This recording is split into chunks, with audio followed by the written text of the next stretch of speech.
Straight all day. You're now tuned in to the show where you learn the discipline to show up day after day to do the work, the confidence to put yourself out there boldly and authentically, and the mental toughness to continue showing up, doing the work, putting yourself out there, even when the success you've expected to achieve is yet to be achieved. And on top of all this, you get a huge dose of personal initiative. What is that? That is the go-getter energy that moves any one of us, including yourself, to go and make things happen instead of waiting for things to happen. And then we put all this together to a series of frameworks, approaches, insights, strategies, and techniques all underneath the umbrella of one unifying philosophy that is called Work on Your Game. My name is Dre Baldwin, also known as Dre All Day, and welcome to the show. And today's topic is substance is self-evident.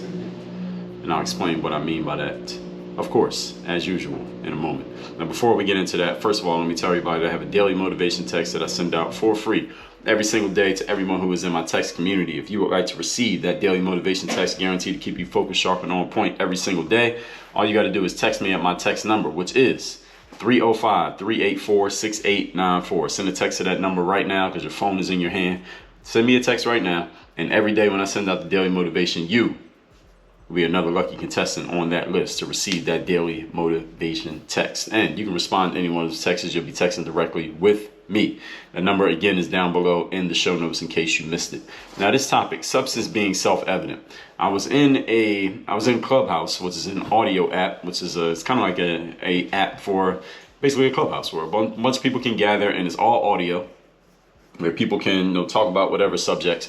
And I was in a particular room where the subject was business. And this woman was talking about business, and she was asserting that because this woman had apparently exited from a few businesses. In other words, she built up a couple businesses, then sold those businesses for a profit.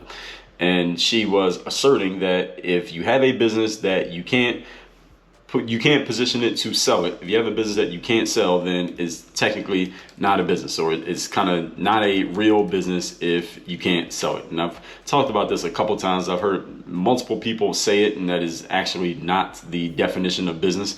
But I get what these people are saying. I get the spirit of what they're trying to say in saying this. And every time I heard people make this assertion, and I've already refuted this in writing multiple times, but I'm going to do it verbally again here today.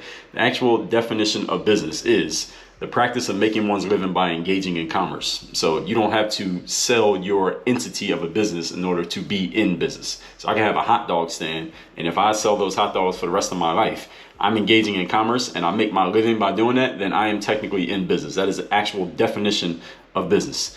And when people throw phrases like this out here, I know the real reason that they're doing it is not because they're trying to redefine what business is. It's really their way of kind of putting themselves one up on other people who are in the business world. And again, I've written about this extensively. I'm just bringing that up because it ties into the bigger point that I'm going to make here today. Because I sense that sometimes people say things like this so that they can prove their substance as an entrepreneur, because the topic that was being talked about was their entrepreneurship. That was what was being discussed in the room.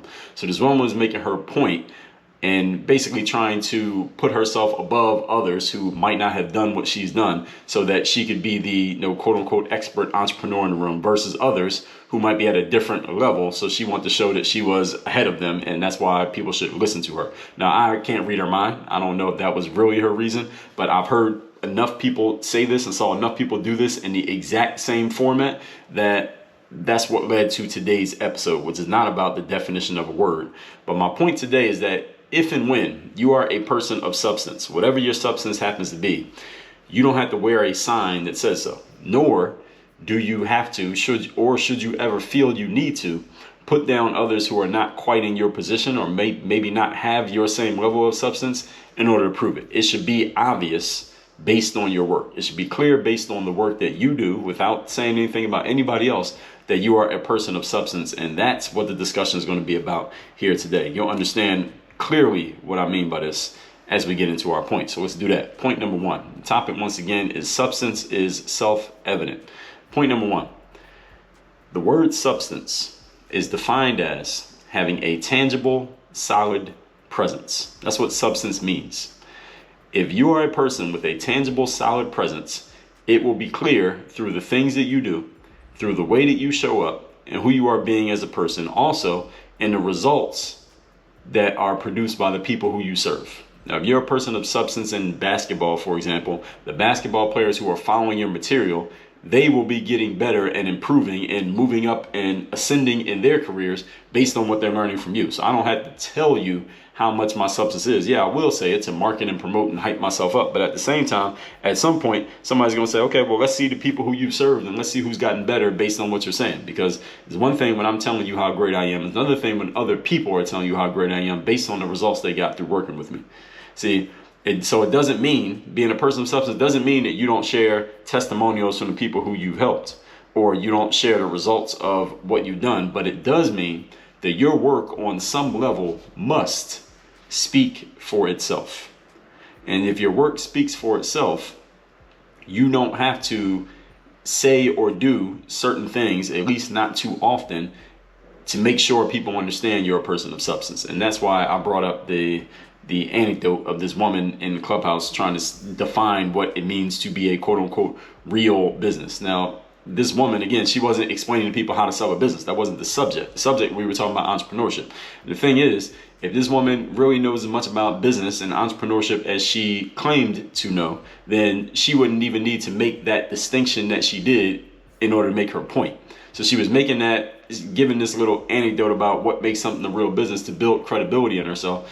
My point is, if she actually had credibility, and I hope she does, and if she does have credibility, I mean, she's still alive, I think, she shouldn't even need to make a statement like that. Just give us your point. Your points should stand on their own. All right, they should be self-evident and clear. Like, okay, I see how smart this woman is just based on what she's saying. She doesn't have to make a point that kind of separates her from others, or in it indirectly put someone down who might not have done what she's done or done it the way that she did it in order to establish that she's somebody worth listening to. That's really the thing that stuck in my mind when I heard her say what she said. So it doesn't mean, again, you can tell people what you've done, share the results of what you've achieved, and show that other people have achieved outcomes through you. And your work based on that should speak for itself enough that people will be willing to listen to you. The fact of the matter is, everybody is self-promoting these days. Everybody's a self-promoter. It's hard for us to know who to trust and who to believe because everybody's hyping up their stuff. So how do we know who's actually good and who's not? The way we know is, at some point, your work must do the talking for you, because many people are not going to believe much of what you say. We've been conditioned to not believe most of what we hear other people say and very little of what we see. So if there is substance in what you are saying, then show us the substance, then let the world and the marketplace make their decisions based on that. If there's real substance, then you don't have to keep hyping it up. You don't have to keep telling people you did this or you did that. Let this substance speak for itself. This show right here, I can tell you there's not another show out there in the audio world that comes out every day that is solo, that gives the level of substance that I give every single day. But I can tell you that, and you could either believe me, you can not believe me, but listen to the show. Look around in the app that you're listening to this on. I don't care if you're listening on YouTube, you're listening on Spotify, Apple Podcasts, SoundCloud, Google Play, Overcast, Blueberry. Find another show that's solo, that's every day, new material every day, and going into substance the way that I do. There is not another one in existence. Now, again, that's me hyping my stuff up. You could call that hyping it up. That's not actually hype. It's actually a fact. If you find one that fits the description of what I do that is similar to mine, name them. Tell me who they are. The marketplace should be able to tell you. And as of this recording, I'm recording this in early April 2022. This show has done over 498,000 downloads so far in the year 2022. So we are just into Q2 of the year. We're already at 498,000 downloads. So we are aiming at 2 million downloads for this year. Last year we did 1.12 million, so we're going to see if we can get there. It depends on how strong of a Q2, Q3, Q4 we do, but we'll see if we can get there. But I'm giving you the substance. Now, I don't have to hype it up. When there's real substance there, the hype will help draw more attention, but the substance is what keeps people around.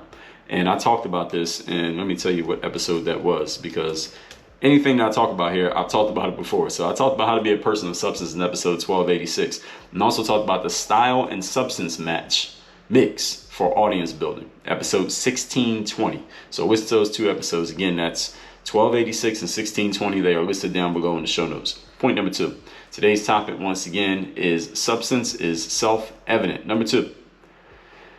I heard this guy named Dan Kennedy say that one thing you can use as a litmus test anytime you are doing business with a person, Ask that person before you do business with them, before you sign the contract, before you agree to work with them, before you do the joint venture, before you announce to your audience that you're working with person X.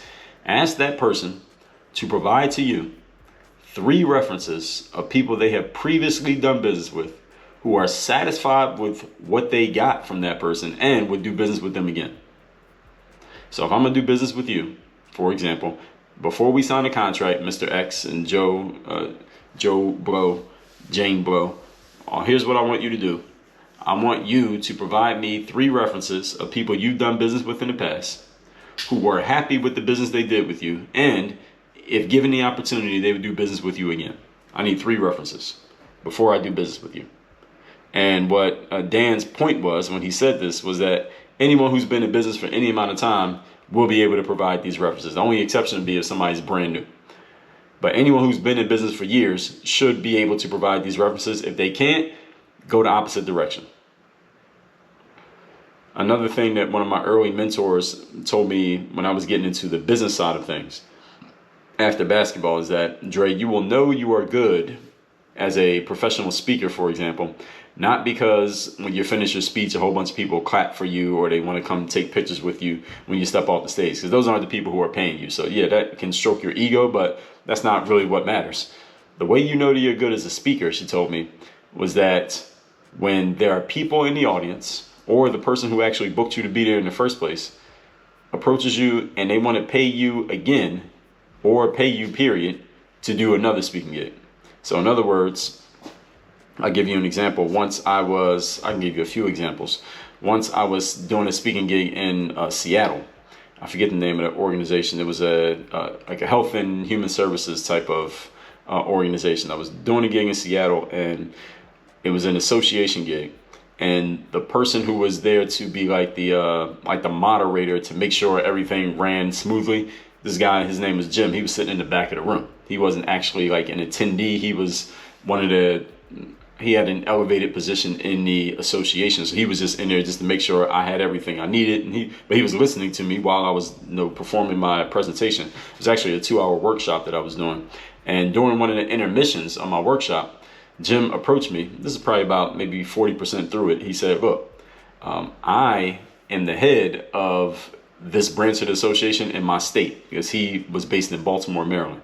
So this is a national event I was speaking at, but he was the head for the Baltimore chapter. He said, in Baltimore, we have a conference coming up this fall, and what you're talking about is perfect for our conference. Can you come and speak at our conference? I wasn't even done giving my workshop. He already knew he wanted me to come speak at the conference. And I said, yeah, just give me your information. We exchanged information. He ended up booking me. I ended up going in Baltimore and speaking at their conference. The point being, the substance that I was delivering from the stage got me that next gig. And there are other events that I've spoken at one time as an unknown person. I basically sold my way onto their stage. But then because I was good the first time when I was a nobody, then they invited me to come back another time, and that price went up because I'd already proven myself. I talked about this in the episodes on when to raise your prices. Episode 1102, that when you prove yourself, then your price goes up. Once you show people that you can deliver. So when you have substance, the substance will start speaking for itself. It will start producing results on its own. This is the point. And this is what, again, one of my mentors told me. You know that you're good as a speaker when you're getting booked for more speaking gigs based on the last speaking gig. Not because somebody wanted to take your picture. See, the people who want to take your picture or shake your hand after you get off the stage, those aren't the same people who can pay you. Not necessarily, at least not for speaking gigs, they can't. So those aren't the people you need to be paying attention to. You need to pay attention to the people who are the decision makers that can actually get you a next booking. In other words, you should be getting future gigs based off your current work.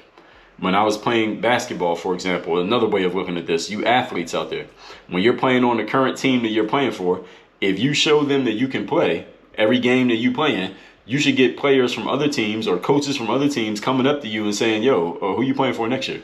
Or who you going to play for in this next league? Hey, you know that tournament's coming up. You want to play with us? You should get people offering you to come do the same thing for them that they see you doing right now, if you're good. When I was playing basketball, that was one of the things, and this is another thing that I've written about. I wrote about that in my book, Work on Your Game, that I knew I was getting good at basketball when basketball players would see me play, and then after the game, they would come up to me and say, yo, where do you play? Who taught you how to play? How often do you come out here? Hey, are you playing with somebody in this league over here? What school do you go to? That's when I knew I was getting good, when people would start recruiting me to play with them because they saw what I was doing right now. That's when your substance is really producing. All right, you shouldn't have to hype yourself up. Again, you can hype yourself up because it'll draw more attention. But once you draw that attention, you still got to have some substance. And one challenge that some people have is that they go straight to the hyping themselves up, but they don't have the substance. All that does is speed up your failure, because all you do is speed up the speed at which people realize you have no substance. So make sure if you're going to start hyping yourself up, there's some substance behind it, because you don't want to basically speed up your own failure, your own demise. Make sure there's some substance first. That's the most important part. So then when people see you, they know they want more of you. You follow what I'm saying here? So you should be getting future opportunities based on the current opportunity.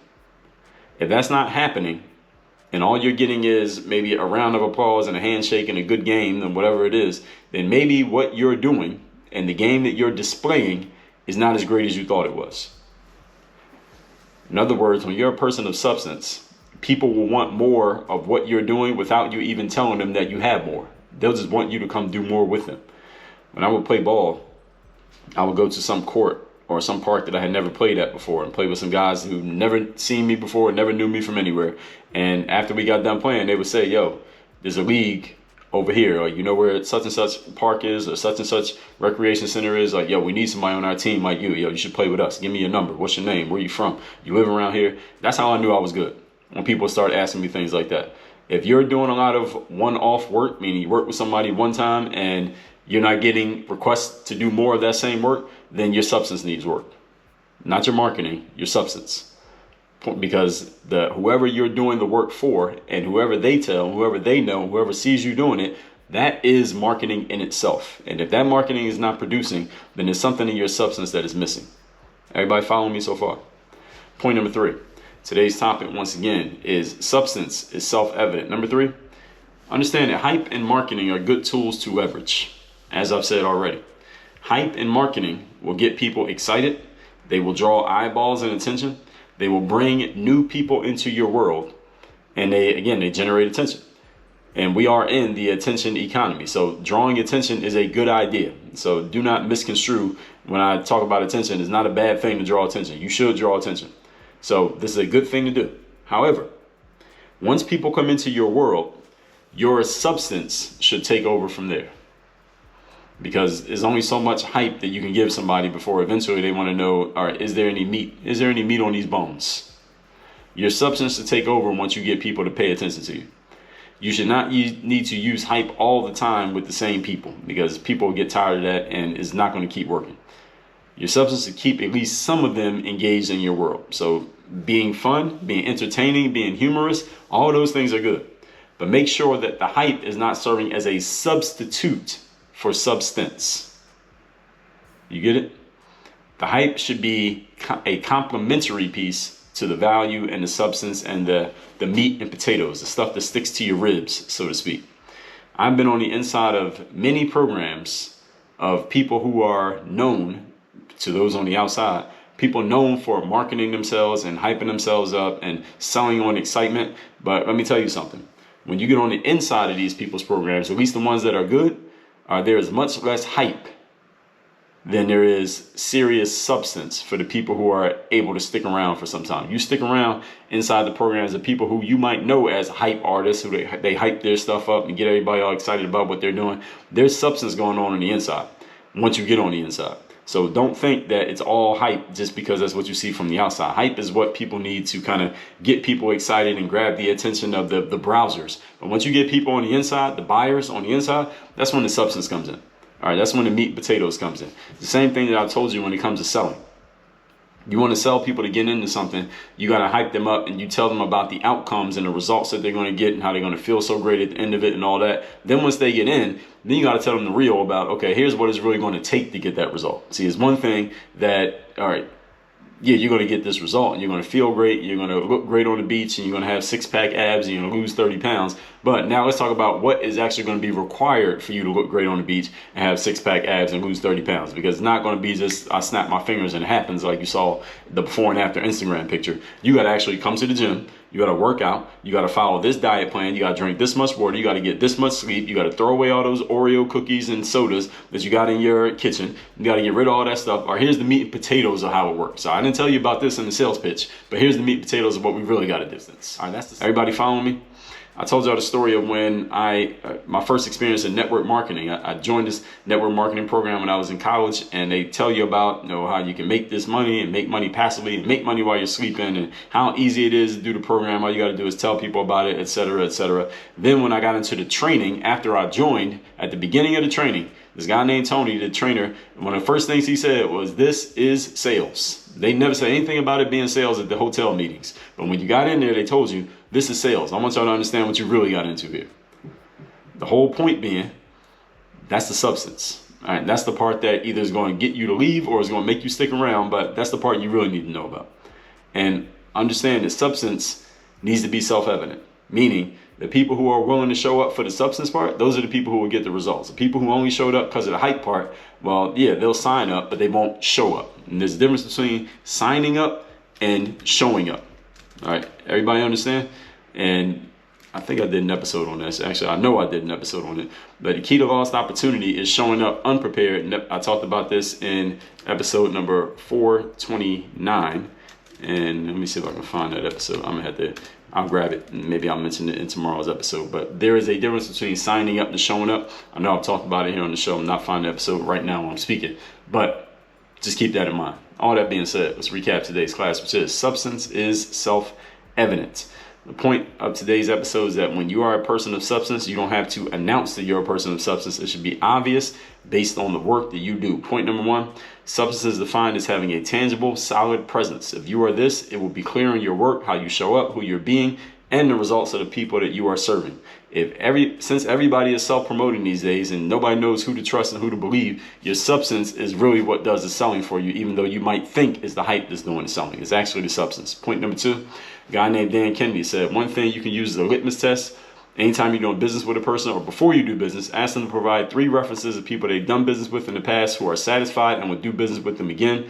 One of my business mentors early on told me, Dre, you know you're good as a speaker when you get off the stage and people are offering you more speaking gigs. Not handshakes and asking to take a picture, but offering you another speaking gig. In other words, the work you're doing now should provide enough substance that people want you to do more of that work. When I was playing ball, it was the same way. When you get off the court, people should be coming up to you and asking you to play on their teams because they saw how good you were for the team you're on right now. You're a person of substance. You should be getting asked to do more of the same thing you are already doing. And point number 3, hype and marketing are good tools to leverage. Or they draw attention. They're good things to use, and you should use them. But substance should be enough to keep people engaged once they come into your world. Hype alone is like eating candy. You cannot sustain a diet of candy. Now, candy is fun every now and then, and it draws attention. It's good on Halloween, but you can't build your whole nutritional food pyramid around candy. It got to be based on some meat and potatoes. There is much less hype once you get on the inside of the game than it is on the outside of the game for people who are going to stick around and actually get results. All that said, 2 things for you to do. First of all, text me to get my daily motivation every day straight to your phone for free. My number is 305-384-6894. And secondly, you're ready to work with me one-on-one. Join my Bulletproof Mastermind on my 3rd day mastermind. The 3rd day is one-on-one. Bulletproof Mastermind is my group coaching program. We work on your strategy, accountability, execution, all starting with the foundation of your mindset for how you're running your business, your personal life, and getting all of that to work towards and streamline towards the way you're showing up professionally. That is at workonyourgameuniversity.com. Again, workonyourgameuniversity.com. Work on your game. Dre all day.